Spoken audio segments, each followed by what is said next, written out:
Con este trabajo sobre la globalización para completar lo que habíamos empezado con el trabajo anterior, donde habíamos visto cómo se dieron esos elementos del surgimiento de la globalización, ¿no? Entonces, más que nada con el surgimiento del capitalismo, mejor dicho, ¿no? La globalización y el capitalismo van siempre de la mano, ¿ok?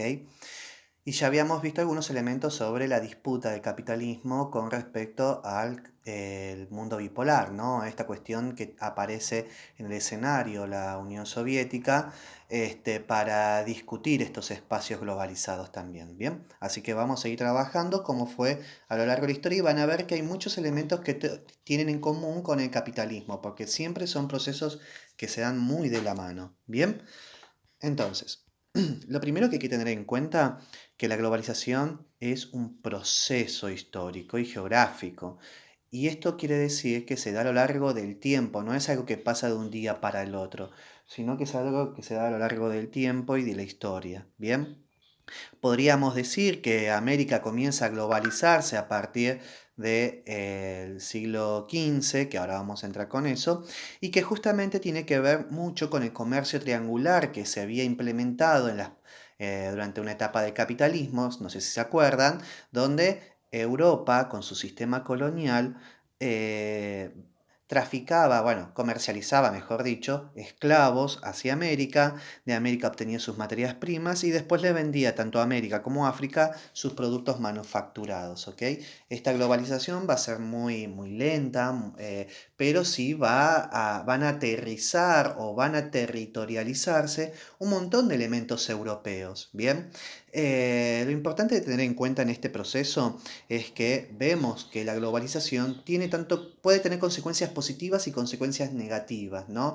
Siempre depende de cómo se gestiona esa globalización, porque las globalizaciones se gestionan, se administran, ¿ok?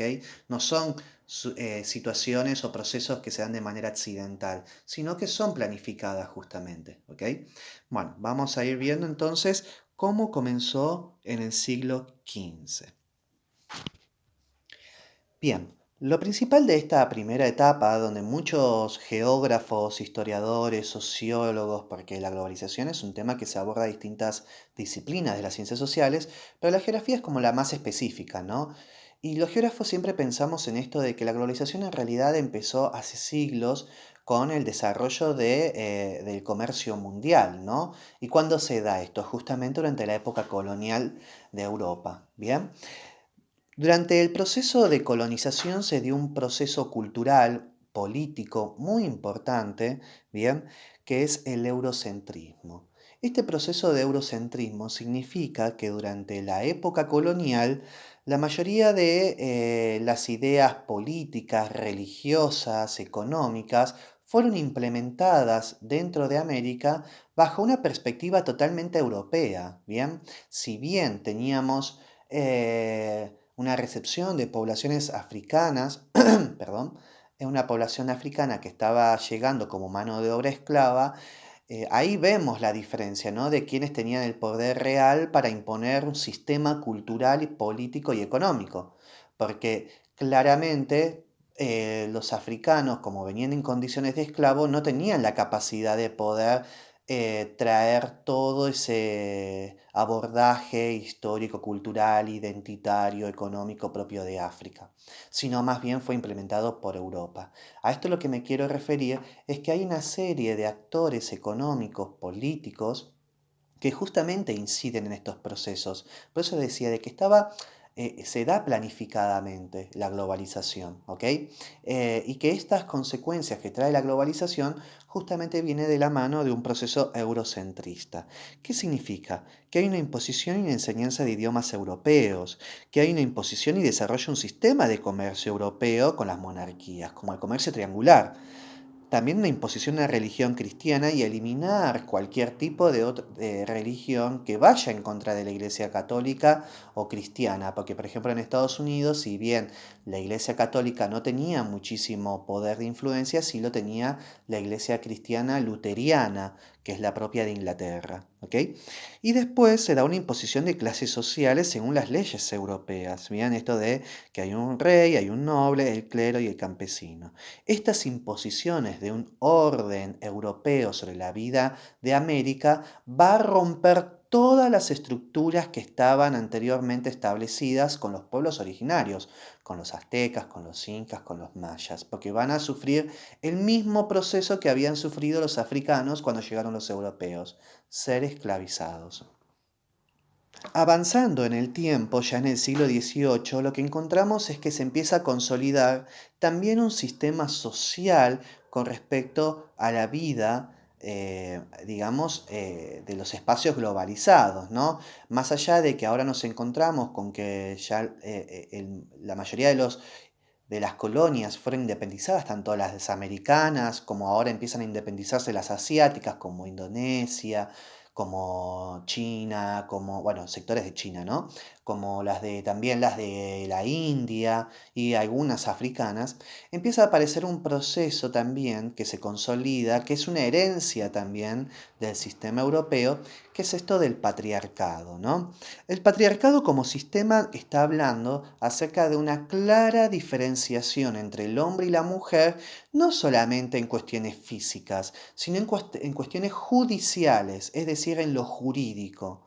Legalmente, muchas mujeres no tenían los mismos, no muchas mujeres, sino la mujer en sí como sujeto social, no tenía los mismos derechos que los varones. Los varones podían acceder a la política, podían acceder a la economía plenamente, podían acceder hasta un sistema educativo. En cambio, las mujeres fueron marginadas de todos estos procesos justamente para que el varón pueda acumular ese poder. Y esto sucedió durante muchísimos años, muchísimos siglos.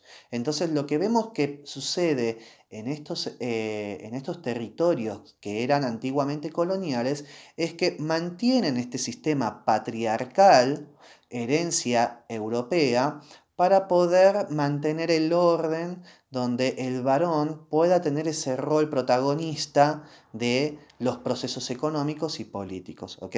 De ahí que aparecieron las famosas cacerías de brujas, que en realidad no es que existían las brujas, sino lo que había era una forma de poder dominar o de poder someter a la mujer rebelde. La bruja en realidad no era que hacía hechizos ni nada por el estilo, sino que la mayoría de los casos de estos juicios hacia las brujas eran sobre mujeres rebeldes que buscaban independizarse del poder del varón, ya sea de un empresario, ya sea de un terrateniente o de su propio marido, ¿bien? Entonces, cuando buscaba esa independencia, era sometida a estos juicios y bueno, eliminada justamente. Si queremos decir a estas famosas cacerías de brujas, podríamos afirmar tranquilamente, de hecho muchos autores y muchas autoras feministas del día de hoy consideran que esto fue un proceso de genocidio, de exterminar a las mujeres rebeldes que pretendían rebelarse a las leyes patriarcales, ¿bien? Porque estaban en los códigos penales estas leyes que protegían a los varones y castigaban a las mujeres. Ya en el siglo XIX es un siglo de muchos, pero muchos cambios, ¿bien? En el siglo XVIII habíamos visto que estaba esta situación de la mujer y el patriarcado y todavía veíamos esa consolidación del comercio, ¿no? En el siglo XIX se va a dar una especie de reparto mundial, si queremos decirlo, un reparto económico. Y empieza a aparecer esta idea de organizar a los territorios y la globalización bajo un sistema de países centrales y periféricos. ¿Qué quiere decir esto? Que aquellos países que se están independizando van a empezar, o que ya se independizaron, porque muchos países ya se independizaron, como el caso de Latinoamérica, van a empezar a formar parte de de un arreglo, se llama así, de un arreglo espacial donde los países latinoamericanos, africanos y asiáticos van a dedicar sus economías para la obtención de materia prima, para ofrecer mano de obra barata, donde puedan recibir sucursales de bancos y también para recibir inversiones extranjeras de otros países. Mientras que los países principales o centrales, como por ejemplo Estados Unidos, que empieza a aparecer en el escenario, y el rol protagónico de Europa, van a dedicarse específicamente a las industrias, van a dedicarse a elaborar las principales leyes, y además también van a ser el principal centro financiero, porque de ahí se otorgan un montón de créditos internacionales a otros países que necesitan de dinero, ¿no? Entonces, por ejemplo, si un país necesita trenes o necesita renovar el puerto o cualquier tipo de obra de mucho dinero, entonces lo que se acostumbraba a hacer, o lo que se empieza a acostumbrar a hacer, mejor dicho, es solicitar créditos a los países europeos para poder financiar eso, ¿no? Porque como no llegaban las inversiones europeas, entonces muchos países empezaron a pedir estos créditos, especialmente a Gran Bretaña. Entonces, acá lo que vemos que a partir de las revoluciones industriales, la primera revolución que se da a principios del siglo XIX y la segunda revolución que se da a fines del siglo XIX, lo que ofrecen es un montón de adelantos tecnológicos, pero estos adelantos tecnológicos no se dieron en América principalmente, se dieron en Europa. Entonces, como eran estos territorios los que tenían estos avances, obviamente eran ellos los que monopolizaban el avance, ¿ok? ¿A qué quiero decir con esto? Quiero decir que la tecnología que se descubría era después comercializada desde Europa en la primera revolución industrial y después desde Estados Unidos con la segunda, porque Estados Unidos hace un montón de avances tecnológicos como el telégrafo eh, y el tema de la electricidad a fines del siglo XIX, ¿no? Entonces, ¿qué pasa? Estos países, que son los que desarrollan la tecnología, ¿no? Comienzan a comercializarla a nivel mundial de acuerdo a los países y su capacidad de compra de esta tecnología. Por eso decimos que la globalización es desigual. Aquel país que podía incorporar o comprar esa tecnología podía o desarrollarse o globalizarse prácticamente en el mismo tiempo histórico que Europa o Estados Unidos. Y aquellos que no podían, como muchos países asiáticos y africanos, seguían manteniendo esos estilos de vida propios del siglo XVIII, XVII, ¿no? Esto fue uno de los principales problemas que empezó a aparecer con la globalización, que en el siglo XIX esa globalización era sumamente desigual. ¿Bien? Ya en el siglo XX, a principios del siglo XX, recordemos lo que pasó con las etapas del capitalismo, cuando aparece la Unión Soviética y las ideas soviéticas y la crítica hacia el capitalismo, empieza a aparecer una nueva forma de pensar la política y una nueva forma de administrar los territorios, ¿no? Que vienen de la mano del comunismo y del socialismo. En realidad, lo que el comunismo y el socialismo vienen a disputar, ¿no? A discutir en el escenario mundial es acerca de justamente estos países que yo mencionaba que estaban relegados del desarrollo económico y de la globalización en el siglo XIX, que era el caso de algunos países africanos, como el caso de Egipto, algunos países asiáticos, como los países árabes, como por ejemplo China, los países Indonesia, Vietnam, y algunos países europeos, como el caso de Rusia, ¿no? Y Europa del Este. Como estos países no tenían el mismo desarrollo económico que los países centrales, ¿bien? Empiezan ya a disputar una serie de revoluciones económicas, políticas y sociales a través del comunismo y el socialismo, ¿no? Y empieza a aparecer otra lógica, ¿bien? Que va por fuera del capitalismo, pero que sí continúa con la globalización. Porque en realidad lo que viene a disputar el socialismo y el comunismo a escala mundial es estos espacios periféricos, ¿bien? Que justamente habían en Latinoamérica y en los demás continentes para poder incorporarlos dentro de la órbita de la Unión Soviética, ¿ok? Entonces, ¿la Unión Soviética qué hace? Durante la mitad del siglo XX, en la década del 50, del 60, empieza a apoyar económicamente a aquellos países que quieran, digamos, ejecutar o desarrollar sus propias revoluciones comunistas o socialistas para poder acomodarse económicamente y políticamente con la Unión Soviética. Este es el caso de Cuba, por ejemplo. Cuba era un país periférico que pertenecía a la órbita de Estados Unidos, donde le vendían materias primas como el azúcar, como el café, a muy bajo costo. Y después, cuando empieza la Revolución Cubana ya se plantea como una periferia de la Unión Soviética, donde la mayoría de las inversiones dentro de Cuba van a venir desde la Unión Soviética. Bien, es esta la dinámica que empieza a aparecer. Después va a aparecer con China y después China se establece como otro de los polos socialistas comunistas. Es más, la Unión Soviética y China van a establecer un montón de acuerdos. Después se rompen esos acuerdos, pero China continúa con ese modelo de todas maneras. Pero empiezan a disputar estos espacios periféricos que habían sido postergados del desarrollo económico. ¿Bien? La globalización es esto también.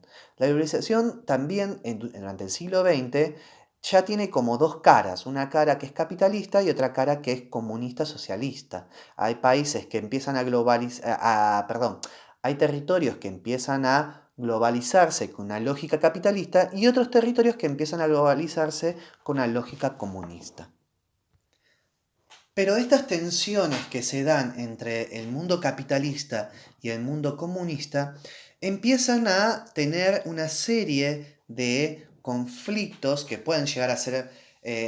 bueno, recordemos cuando hablamos de la famosa Guerra Fría, ¿no? Si bien no hubo una guerra mundial nueva, sí lo que había era que cada bando, es decir, cada bloque financiaba militarmente algunos países para sofocar una ideología política.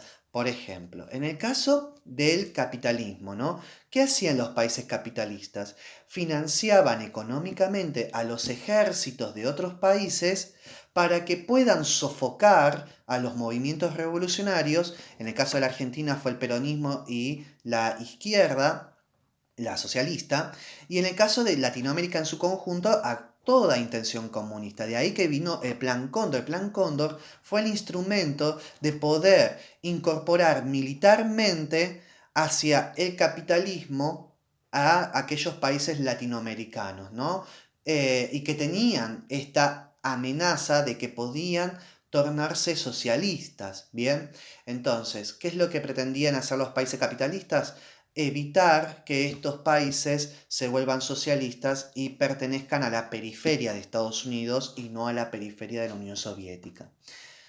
Después, lo que hace, por ejemplo, la Unión Soviética es financiar económicamente a aquellos sectores revolucionarios que quieren realizar golpes de Estado, no desde el sector militar, ¿no? Sino la población en general, estoy hablando, los mismos obreros, les daban armas, les daban tácticas, les daban financiamiento para poder levantarse contra el orden político de su propio país y poder llevar a cabo la revolución. De hecho, esto sucede en Vietnam y en Vietnam tiene tanto éxito la revolución que logra instalar el sistema comunista y que no logra ser vencido, o sea, perdón, y que logra frenar las intenciones de Estados Unidos con respecto al territorio vietnamita. En Vietnam, la guerra de Vietnam fue eso justamente, donde Estados Unidos buscaba que Vietnam vuelva hacia el capitalismo, ¿bien? Pero obviamente no lo logran, Estados Unidos pierde esa disputa territorial y esto es un golpe, ¿no? Pero dentro de la Unión Soviética empiezan a aparecer otros problemas, porque la Unión Soviética empieza a tener conflictos internos, comienza a aparecer la idea de renovar económicamente a Rusia y empiezan a establecerse pequeños y muy pocos acuerdos con Estados Unidos. Con el avance de esos acuerdos empiezan a aparecer estas ideas de la caída de la Unión Soviética, ¿no? Porque también empieza en muchos territorios comunistas a nivel mundial, empiezan a caer y vuelven hacia el capitalismo y con esto también pierde la disputa mundial la Unión Soviética, ¿no? Entonces la Unión Soviética como que un poco se encuentra acorralada de tener que incorporarse al capitalismo. O sea, está perdiendo la disputa y la discusión, ¿no? Entonces, Acá se da una situación particular y que es significativa dentro de la globalización, porque mientras todo el siglo XX estábamos hablando de dos procesos de globalización distintas, ahora aparece una globalización única, si queremos decir, vuelve a ser única. ¿Por qué? Porque Estados Unidos y Europa logran avanzar sobre las economías de los demás países socialistas, haciendo que dependan del capitalismo, y lo mismo va a suceder con la Unión Soviética. En 1991, la Unión Soviética declara su propia caída, ¿bien? De que deja de ser socialista y es más, deja de llamarse Unión Soviética para empezar a volver a llamarse Rusia. Bien, es decir, ahora vuelve a llamarse Rusia. Este acuerdo entre los Estados Unidos y la Unión Soviética lo que hace es volver al sistema anterior de globalización donde el mundo va a operar bajo un solo modelo único, que es el capitalismo, ¿ok? Y que ese modelo único va a ser dirigido desde las principales potencias, ¿bien? Entonces, como ya decíamos, con la caída de la Unión Soviética en 1991, ya faltan solamente 9 años para un nuevo siglo, ¿no? Y ese nuevo siglo, que es el siglo XXI, trae nuevos desafíos e interrogantes, ¿no? Porque ahora que todo funciona bajo un único sistema económico, político, que es el capitalismo, y que se ha globalizado exitosamente, empieza a aparecer la expansión de una lógica, ¿bien? Que ya se venía gestando en los países capitalistas, que no había todavía penetrado dentro de los países comunistas, pero sí que había penetrado anteriormente en los países capitalistas, como en el caso de Latinoamérica, que es este caso del sistema financiero. En la globalización actual, obviamente podemos hablar horas de los fenómenos que se dan en la globalización actual, lo vamos a hacer más adelante, pero la globalización actual lo más interesante que tiene es que ya empieza a mostrar señales de las consecuencias que tienen estas lógicas que aparecen en el siglo XXI. Una de esas lógicas es el enlazamiento o la expansión del mercado financiero a través de las bolsas de comercio, ¿no? Donde las empresas que cotizan en las bolsas de comercio pueden trasladar capitales, dinero o divisas de un país a otro con solo apretar una tecla rápidamente, ¿bien? Entonces, a partir de esto, de este sistema financiero que se expande y además también por la dolarización mundial de las economías, o sea, no todas las economías obviamente, pero una gran parte de países incorpora al dólar o al euro o a las monedas, a las principales monedas extranjeras como parte del, digamos, del comercio mundial. Y empieza a aparecer estos problemas de las devaluaciones, ¿no? Que ya se venía dando en los países capitalistas, obviamente, y que empieza a tener ya signos de pequeñas crisis, como el caso de la Argentina en la crisis del 2001. En el caso del 2008 se da una situación muy paradigmática. En el caso del 2008 hay una crisis donde muchos inversores que son empresas financieras, no industriales, empresas financieras, empiezan a invertir en bancos estadounidenses y que esos bancos van a empezar a otorgar créditos a pequeñas empresas o habitantes o población en general dentro de Estados Unidos y algunos países que son a través de hipotecas. Bien, esos créditos que eran de fácil obtención empiezan a crear como una especie de burbuja, ¿no? Como que esos créditos que se otorgan en general, que son, digamos, donde se endeudan las personas a muy largo tiempo, por eso créditos hipotecarios, son insostenibles. ¿Por qué? Porque no había la capacidad de pago, estoy hablando en Estados Unidos, ¿bien? No había la capacidad de pago de estas personas para poder pagar los créditos. Después porque quedaban desempleadas, porque los salarios quedaban estancados, porque cerraban fábricas. Estados Unidos estaba pasando por una pésima época económica y obviamente se hace insostenible, ¿no? ¿Qué pasa? Este es el epicentro. El epicentro se da en Estados Unidos cuando cae en la bolsa de valores un grupo económico, financiero muy importante, porque no puede cobrar las deudas. O sea, todo se opera por digital, pero nadie está recibiendo las ganancias porque no están pagando los créditos estas personas, ¿no?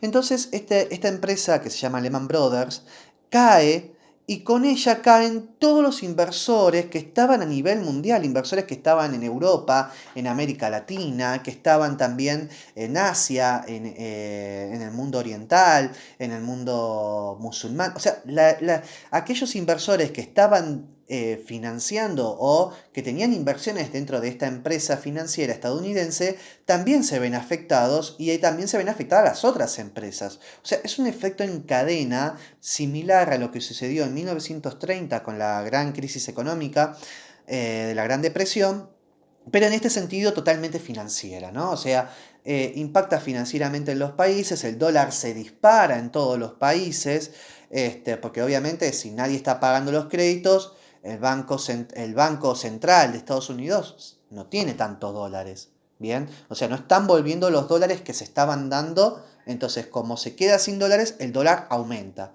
Y como el dólar aumenta, dentro de Estados Unidos también, ¿no? O sea, por la inflación que tiene, también va a aumentar en los otros países. Es un poquito complejo de explicar porque hay que tener algunos conocimientos económicos, pero sí lo que quiero dejar claro acá es que la globalización también es financiera. Entonces, aquellas empresas enlazadas en otros países que se enlazan con Estados Unidos o con Europa, porque también la crisis se traslada hacia Europa, Grecia va a caer drásticamente, va a caer también Alemania, va a caer también Portugal, España, un montón de países europeos empiezan, Francia también cae.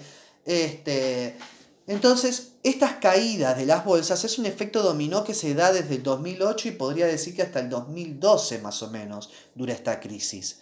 Fue una crisis muy prolongada, donde muchos países para poder salir de esa crisis se empiezan a endeudar, muchos países europeos por lo menos, ¿no? Entonces lo que vemos en esta fase de la globalización del siglo XXI es cómo se globaliza el mercado financiero y también se globalizan las consecuencias de las decisiones que se tomen en el mercado financiero. Bien, si esas decisiones que giran alrededor del mercado financiero de Estados Unidos o de Europa provocan caídas, van a caer los mercados del resto del mundo, ¿se entiende? Este es uno de los grandes problemas que hay en la globalización, la dependencia financiera entre los países.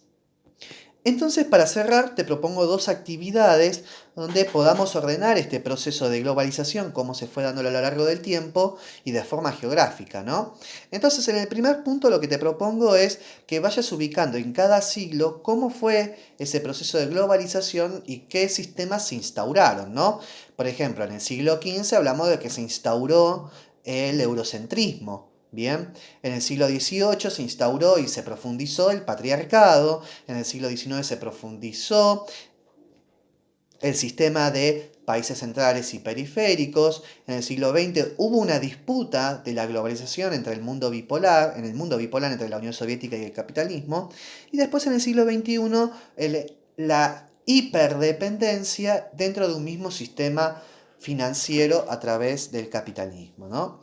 Y después, en la 2 definir con tus palabras qué entendiste entonces por globalización. No se vale poner que es un proceso económico, social, no. Yo quiero desarrollo, ¿bien? Si es un proceso social, económico, político, bueno, cada uno por qué.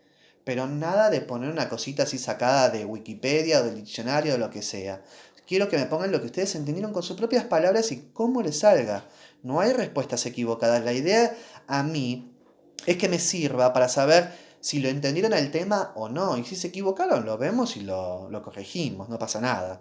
Pero por favor, evitemos copiar respuestas de otros lados porque siempre quedan súper incompletas. Bien, lo único que demuestra es que no se entendió nada. Bien, prefiero que me pongan no entendí nada a que me pongan eso. Bien, así que bueno, cualquier cosa me chiflan.